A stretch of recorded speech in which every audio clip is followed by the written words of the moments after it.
Welcome to The Golden Flower. Join Angela and myself, Gemma Kaufman, as we explore the beauty of living a creative life and dive into the depths of consciousness, the archetypal journey, and the artistic process. Through insightful personal stories and inspiring conversation, we invite you to expand the parameters of your being and trust the aliveness within. This is The Golden Flower, a sanctuary for your creative soul.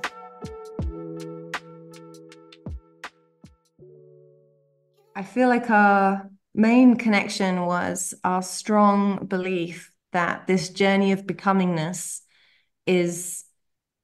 totally needs our permission to play creatively, and that we need our intuition to know how to navigate that path of play through creativity. Otherwise, it's just too wide open. So I feel like we were really on point with that. And we did that thing, which is that word that's overused, but we created a container, and it was a podcast. It just so happened that we shared the conversations, which gave us the structure to keep going. And then, and at the beginning, we wrote that blurb being like, we're two mothers, we're at different stages, but there's always that background question of like, how do you balance being the woman with the family, with so much creative energy and so much ideas, and like needing so many lifetimes to realize all the things that we want to do, and just feeling like at the beginning of the year, like, what does this look like? No idea, but just know that it's time to. We talked a lot about making space. How do you make that space? And I feel like in one sense, we've answered that question. And it's almost like we've made space by taking up space with our commitment to have this conversation. That's the bizarre thing, isn't it? We've found more space by putting something in it, but it's what we put in it, right? It was a very specific kind of thing. Yeah. Yeah. And I mean, when I look back to what I was, my goals and objectives for the Golden Flower, it was that touchstone. It was to be able to like stay connected to my creative projects, to finish some of my creative projects, the ones that I felt were ones that I wanted to follow through on. And being able to, work on the stuff, like getting back to my screenplay, that was amazing for me. Like that was such a huge rush of energy.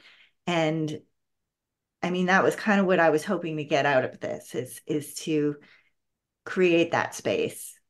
So here's a question for you. Like, I'm really like, what is it that that you knew before and maybe you know more about now? Like, and it's a question for me too. When, knowing that you wanted to stay connected to the projects that were simmering in the background, knowing that you had the unfinished screenplay, the unfinished poems, the unfinished books, and the visual meditations, all of these things.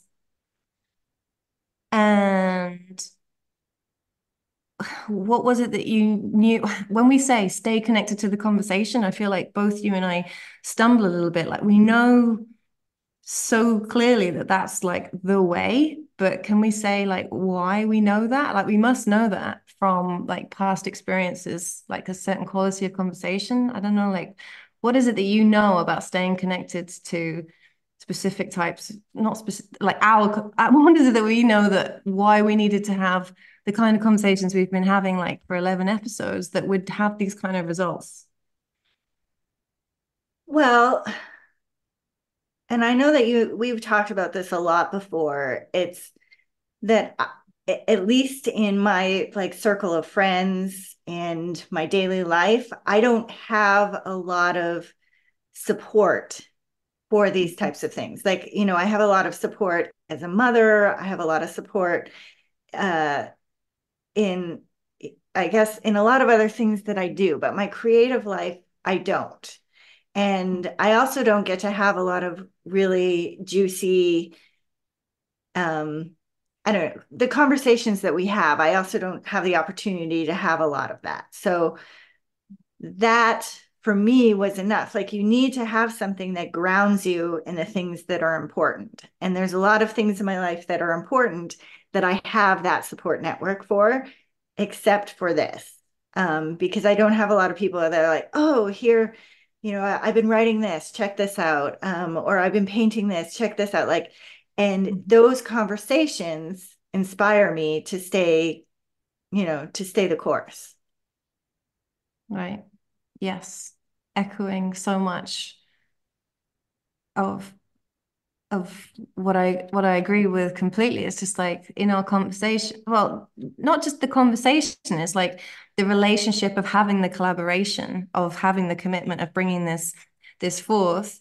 It's been like you say, I love what you said there. That's exactly my experience. It's like I do have support in lots of areas of my life, but because when you're on your own, it's so easy to doubt the value of the things that you love so much, right?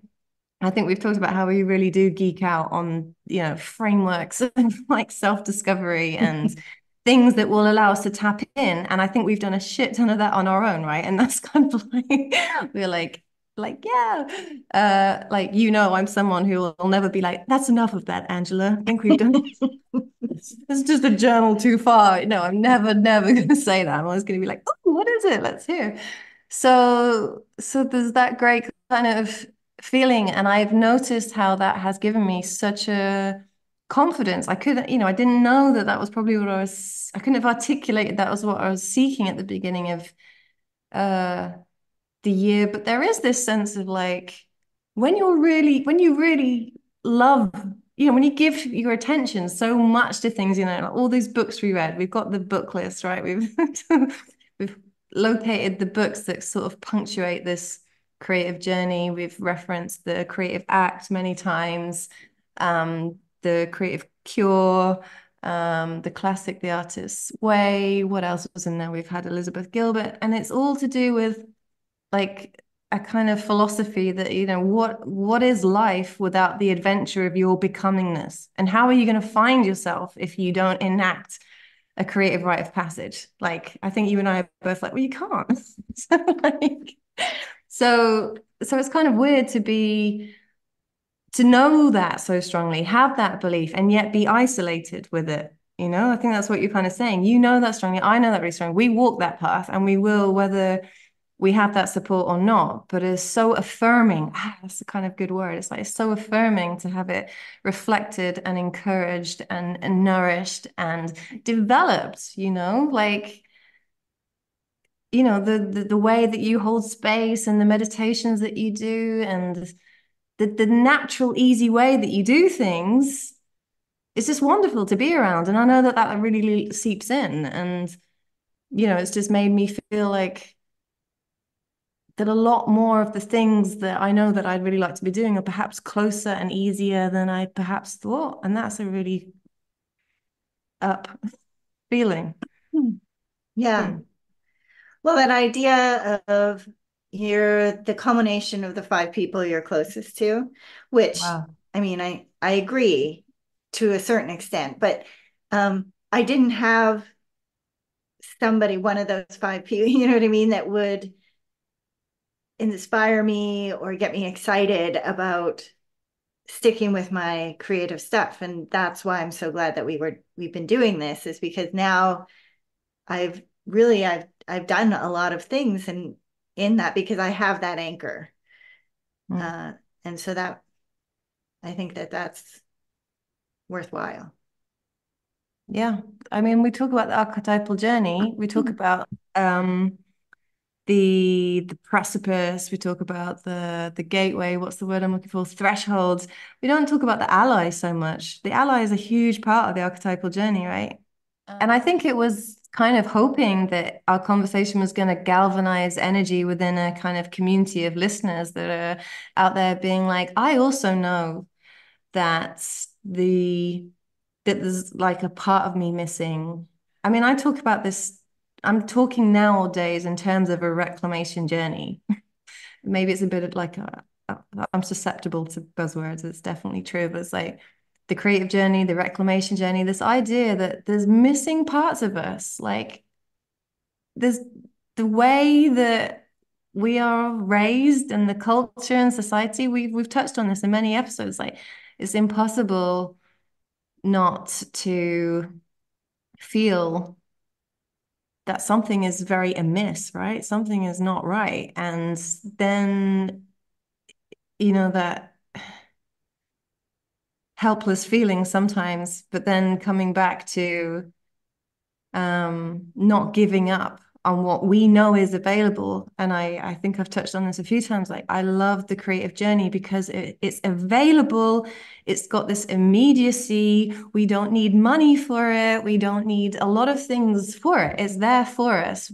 All we need really is our attention to put upon it, to really own how important it is. And I feel like we're circling around that we've received that affirmation of just how important it is. You're coming alive. We talk about aliveness a lot. You're coming alive knowing, yeah, I had that 3-day marathon recently where I was in the flow and I was writing. It's still there. It's still happening.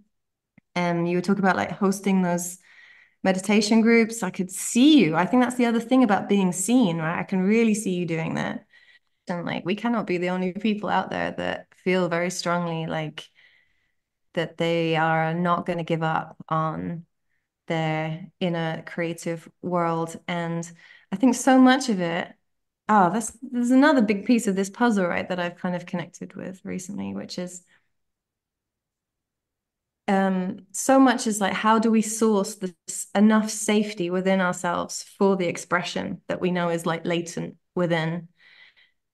And sometimes I feel like maybe that's asking too much of ourselves, because I know I sourced a great deal of safety to be connected with you, with your experience, with your different skill set. We talked a lot about how you're great at holding structure, and I was able to source safety from that. So, as much as this is a solo journey to some extent, I also feel like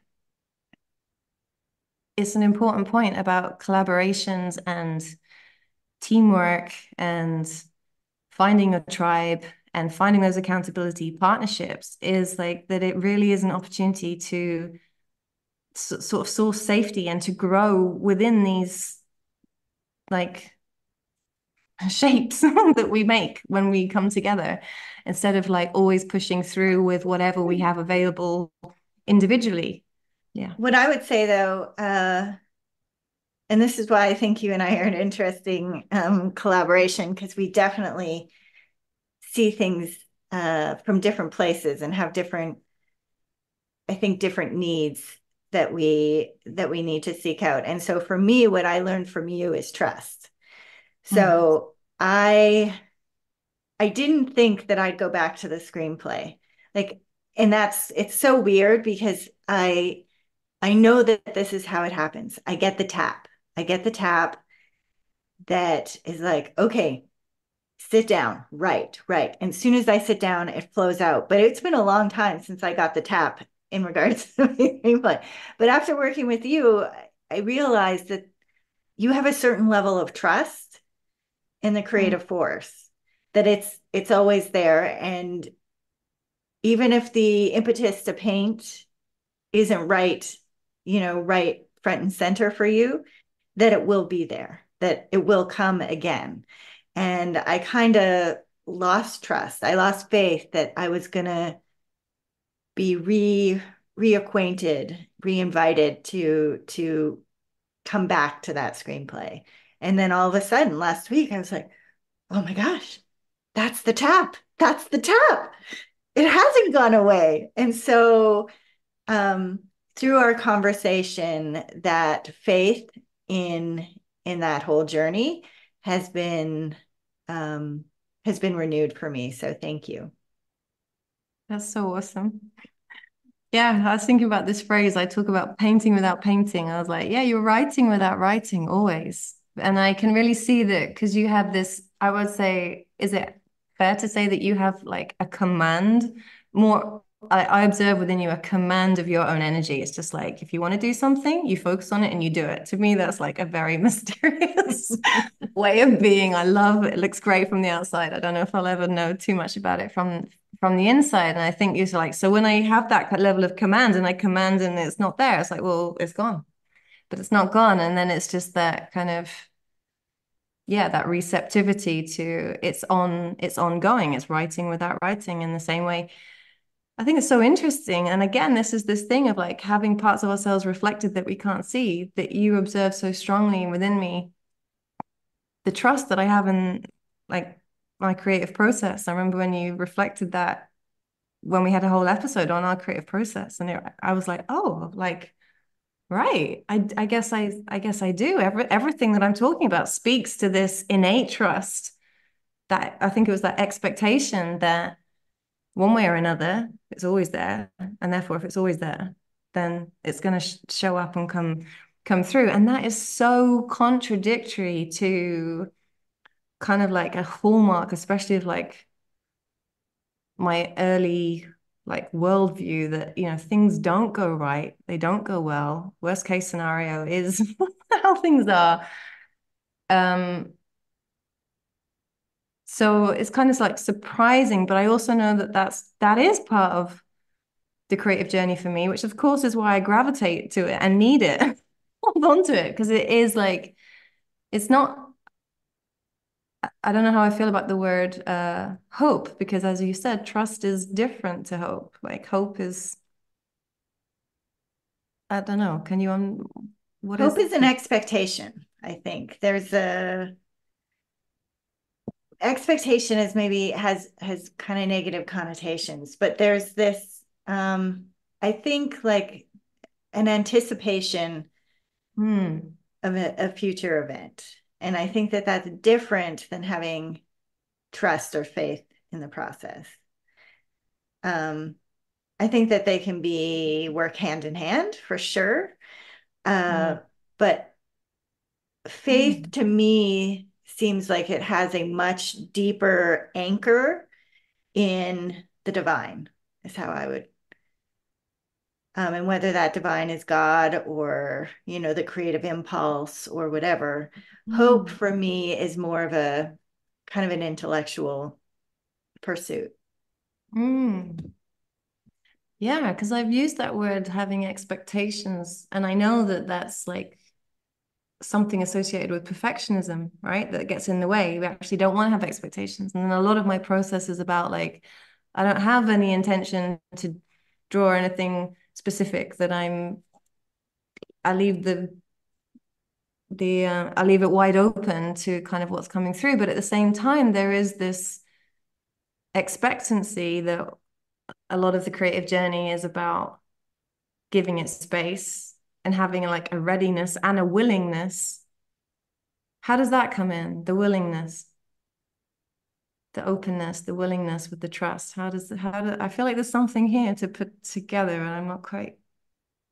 Well, I think a willingness is just showing up from a space of allowing, of receptivity. It's and I think that that is a necessary piece, but I don't think that it is uh, inherent in hope.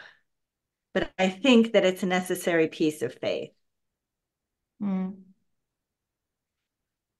Okay, whew, getting a funny sensation in my body. So if I share with you that I think what goes on for me is like ongoing echoes of a little whispering prayer within the creative process, which is a kind of show me something, like show me something. And maybe the trust and the faith is that maybe the response to that quiet prayer doesn't come immediately, but it's coming. It's coming. It's always coming. And maybe it's not tomorrow, no, it's not the weeks, maybe it's not yet, but it's coming. So something has been put in motion with that. Because sometimes you make that leap to faith and devotion, and I want to follow because I feel like it applies, but I hadn't quite got there, you know? And then I'm like, oh, but if there's if I'm not even kind of aware that there's an ask, and what's an ask, it's kind of like a prayer, then that makes sense to me. That's how we get into that kind of terrain. Well, and that's sort of what willingness is, right? So hope for me is sort of like a positive expectation. And that doesn't have to be grounded in trust. It doesn't have to be even grounded in willingness. Like lots of people hope for things, but then they don't show up for that to happen, or they put in no effort. But when we talk about trusting the process or having faith in the process, there's a certain amount of receptivity. There's a certain amount of allowing that needs to happen that requires you to show up. I don't know if that's helpful, but Yeah, it is. And how is it that we show up? well, part of that is I think how we show up energetically. So allowing, like when I get the tap, if I sit down and I'm like, no, it needs to be this way, that's not showing up with faith in the process. It's like I just need to allow, I just need to be that vessel that allows the whatever it is to come through, that allows the creative impulse to just kind of work with me. Um, uh, so, and it's putting your ass in the seat, right? Yeah, That's part of it. So this it's an openness, but it's also, like you said, a willingness to devote the time to, I don't know, to have that kind of merging with the creative impulse, the creative force. yeah, you're available. Yeah, when you Yes, get the time, you're available. You're not like, just a minute. No. You're because there's like, lots of times in my life where I'm getting downloads and I'm not available. I'm like, okay, but I'm busy and I need to get the laundry in and then I got to go do this and pick up my son or whatever, and I'm not available, and I miss out on having that inspiration come through me. And so that's a big part of it, is like saying, whoa, whoa, whoa, hold on, here I am.